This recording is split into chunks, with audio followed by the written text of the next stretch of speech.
Welcome to Collide Online. We are on day 957 of quarantine. I haven't seen anyone in 5 years. Is that 957 days? No, there's 365 days in a year. Oh, so 3-ish years? It's like 2-ish years. That's 2.5. at least 2.5. Whatever. It's not actually that long. I can't do maths. But it feels like it's been going on for a long time. So we miss you guys. We're wearing hoods because we've done nothing with our hair, and it's quarantine life. That's just how it goes. Also thug life, because you know. Or thug life. So what's going on next week? Before we get into tonight, do you know what's going on next week? No, I don't even know what's going on tomorrow. Well, next week is the Collide Show. Oh. At first we were going to be doing it in person, but then quarantine happened, which honestly allowed us to interview some more top-notch celebrities because they can stay in their house and come. Jonas Brothers? No, not Jonas Brothers. That was Jimmy Fallon. We're not that good. No. But next week we are interviewing an actor who plays the actor who plays Captain Marvel. Wow. Well, actress. So it's an actress who's playing the actress who played Captain Marvel. So it's Captain is that Marvel. like a second cousin twice removed? Probably. Okay. Something like that. I'm following. So we're interviewing a relative of Captain Marvel. Basically. So we're doing that. We'll have some games. We'll have some prizes. The week after that, we're actually interviewing the second cousin twice removed of the Black Panther. What? Yes, I know. It's awesome. He'll be. Yeah. Well, I don't want to give any more away. Yeah. Then the third week Gotta build the suspense. we will be interviewing someone else from the Avengers. Someone who might be a little bit of a surprise. Okay. I'm good with surprises. So yeah. Should be fun. So for the next 3 weeks, it is going to be the Collide Show prizes, games. Maybe there'll be some prizes for inviting friends to join us. I mean, they don't even have to leave their house. They don't even have to shower. That's easy. So yeah, it's good stuff. Cool. So for tonight, Do I get a prize if I invite a friend? No. Your friends don't count. You have friends? I don't have friends. That's sad, David. I know, it is We sad. gotta get you out. Alright, so tonight we are having nursery rhyme rap battles. As leaders, we felt like it was not fair that you guys are the ones who get to compete and you guys are the ones who get prizes. So we're letting you decide who wins and you will decide who gets the prize. So check out the following raps, comment about who you think was the best, and go to our Instagram story, Valley Brook Students, and you can vote there as well. So we'll find out who was the best, and so we'll have a prize for the winner. It better not be you. $50 Amazon gift card, does that sound? 50? No, just kidding. Oh, Just man. kidding. That would be unfair, but awesome. If I win, then maybe that's what we get. I know the bitchy. So, check it out.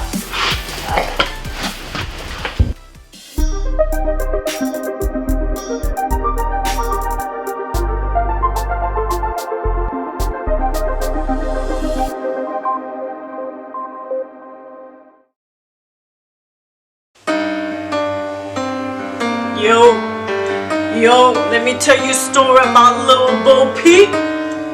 Straight up here in Granby, lazy in the house.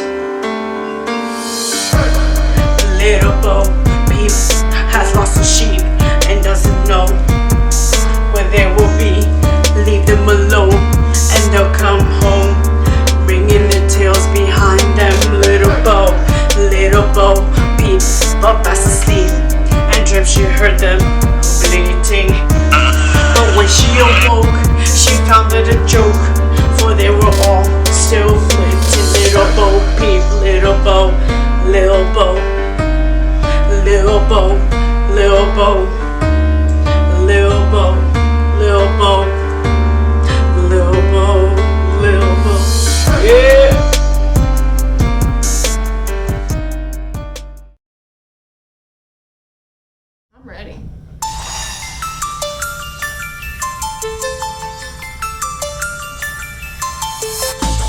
and Jill went up the hill to fetch a pail of water. Jack fell down and broke his crown, and Jill came tumbling after.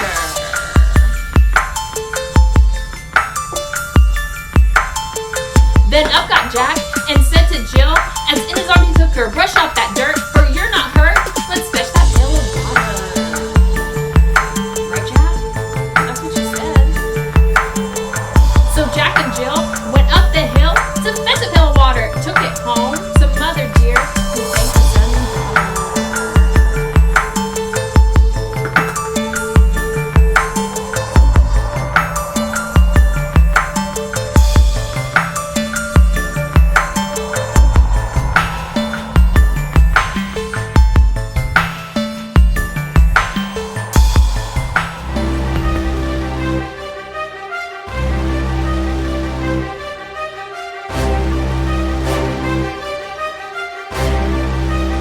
Twinkle little star, how I wonder what you are. Up above the world so high, like a diamond in the sky.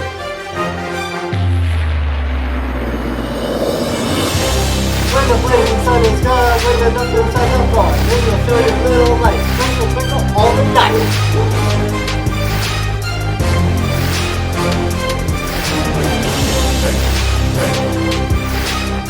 For the traveler in the dark, makes you for the tiny spark. You can have to lose, let it go, make it do not twinkle so. Twinkle, twinkle little star, how I wonder what you are. Up above the world so high, like a diamond in the sky.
So now Amber's gone, so I have two better, more licking, loving, smelly co-hosts here for you guys. Tonight we're gonna finish up our Choose Your Own Adventure study. Really excited about tonight because we're talking about what you guys can do for other people, because that's a huge part of adventure stories. It's about saving other people and being an influence on them. So we're going to talk a little bit tonight about what that can look like for your life. That's right, Oliver. That's right. Can you look at the camera? Can you wave? He wants to blow you a kiss. That's what he always does. But there's some amazing things that you guys can do, so check this out.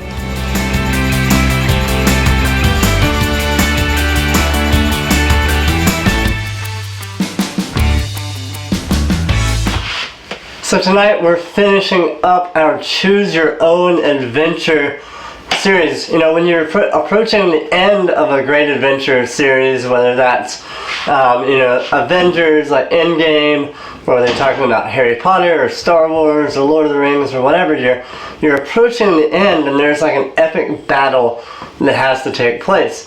When we're looking at the adventure of our lives, it's really not possible to have that epic adventure that just finishes up the story and then we're done and kind of go on our merry way. things get harder. We have our easier moments, our harder moments, but our adventure it goes for a lifetime. And we may not have those pinnacles, those things that we look at and we're like, that was amazing, that was the best thing ever. Or maybe we don't see our victories as major victories that everyone would love and be proud of us for, like saving the world from Thanos or any of that.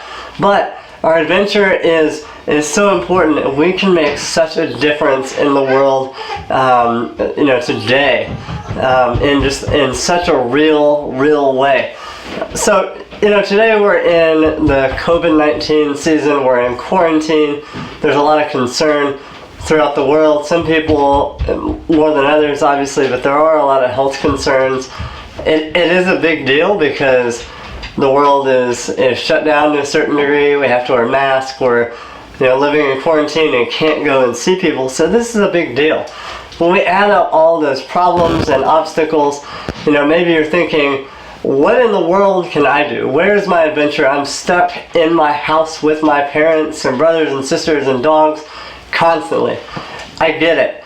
It's amazing to me that Oliver is the absolute cutest kid in the world who is hilarious and brings a smile to your face, but then at the same time can be crazy annoying because he also likes to get into things that he's not supposed to get into, and then he thinks it's funny when he gets in trouble. But anyway, we're not superheroes. We're not Jedis or wizards or any of that, but still, the world needs saving. There are people around us who need help and who need to see the love of Jesus in their lives.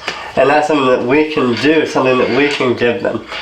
The fact is that Jesus came to save the world. Jesus didn't come to save himself or to be a celebrity or be a hero that everyone looked up to and said, man, that Jesus, he's awesome. Jesus came so that he could save the world, so that he could change the lives of the people around him. And that's huge because as Christians, as followers of Jesus, Christian means like Christ. We need to be more like him and save and invest in the people around us. Whether that is a big deal that we think is amazing or whether that is something small that can really make such a difference in that person's life. So we're going to look at something that Jesus talked about towards the end of his life. But here he calls us to care for the least of these. That's something he said several times in his teaching is, when you're one of my followers, care for the least of these. Don't just care for the people who maybe will get you status or help people see who you are, but care for the least of these. Care for people who are in need, people who need help, people who just simply need to feel loved and to feel cared for. So Matthew 25:31-46. This is right before Jesus was crucified. It's right before he was taken away. This is just something he's talking to his disciples about. And he says, when the Son of Man comes in his glory.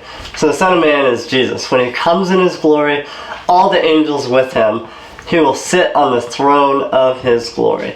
All the nations will be gathered before him, and he will separate them one from another, just as a shepherd separates the sheep from the goats. He will put the sheep on his right side and the goats on his left side. Then the king will say to those on his right, come, you who are blessed by my Father, inherit the kingdom that is prepared for you from the foundation of the world. And then he says, for I was hungry and you gave me something to eat. I was thirsty and you gave me something to drink. I was a stranger and you took me in. I was naked and you clothed me. I was sick, you took care of me. I was in prison and you visited me. Then the righteous will answer him, Lord, when did you see you hungry? When did we see you hungry and feed you, or thirsty and give you something to drink? And the king will answer, I assure you, whatever you did for the least of these brothers of mine, you did for me. Then he'll say to the ones on the left, depart from me, you who are cursed in the eternal fire. For I was hungry, you gave me nothing to eat. I was thirsty, you gave me nothing to drink. I was a stranger, you didn't take me in. He's saying, you thought that you were maybe good or good enough, but you didn't care for people. You didn't care for the least of these. You didn't care for people who were in need. You just kind of looked for the status. You weren't living as I would live. And you know, this is such a tough story, because you see, maybe you can kind of question in your life, like, am I really caring? Am I one of those people that you know, helps and cares for people around me, or am I one of those people who is not? And really what he's talking about is caring for the least of these is how you can change the world one person at a time. Like I said, it's not going to be a status or a big prolific thing, but you're helping one person at a time. This may be someone in your school who's feeling left out or awkward. It might be someone who doesn't have money for food, and you can, you know, spare some food or spare some money and give them something to eat. It might be someone that just feels left out, someone who feels you know, abused physically or mentally, or someone that's bullied, or maybe just someone down the street from you who needs help raking the leaves. Whatever. When we show love to the people around us, we're changing the world. That's a way that you can change the world and influence people around you. Now I want to take a couple of minutes and check out an interview that I did with a friend of mine from way back in like 2007. And we're going to talk about some of the things that he's doing in ministry and how he is reaching out and influencing the people that Jesus is talking about. So check it out. Right. So I'm a full-time missionary with Team Expansion and a part-time chaplain with Tyson Foods, working with the Somali population and folks that speak about 17 different languages. Wow. So how did you get into that? Like, I know that wasn't a, hey, I think I'll do this. Right. Well, God just broke our hearts for the unreached and people that haven't even heard the gospel once. Right. And a lot of those folks have come here to us. And so we were praying for avenues to kind of be in their world and spend time with them. And then Tyson Foods, a Fortune 500 company, the largest producer of food in America, has a position at their plants to meet the spiritual needs of their employees. Wow. So I am a part-time chaplain, and it just gives me the opportunity to go be with the people that we're trying to reach. It's pretty exciting. You know, how has serving others in that environment brought you closer to God? It is such a joy to be able to meet with folks and share with them. And there's a lot going on right now, and everybody's got this fear of COVID-19 and am I going to die? Are the people that I know and care about going to die? Is the world going to come to an end? All these things have changed, and all that hit. I just started this part-time chaplain opportunity at Tyson after praying for a few years about how to spend more time with the unreached in our city. And God opened up this door, and it's really been awesome. And it just, there's something inside of me that's very fulfilling. Know that I'm doing what I was designed for. That's awesome. So tonight with our students, we're talking about, the last few weeks have been talking about their story and how life with Christ is an adventure. Tonight we're specifically talking about basically them doing ministry and stepping out of their comfort zone in order to, you know, impact and influence others. Do you have any advice that you would give to teenagers in starting out on this journey? Oh my goodness.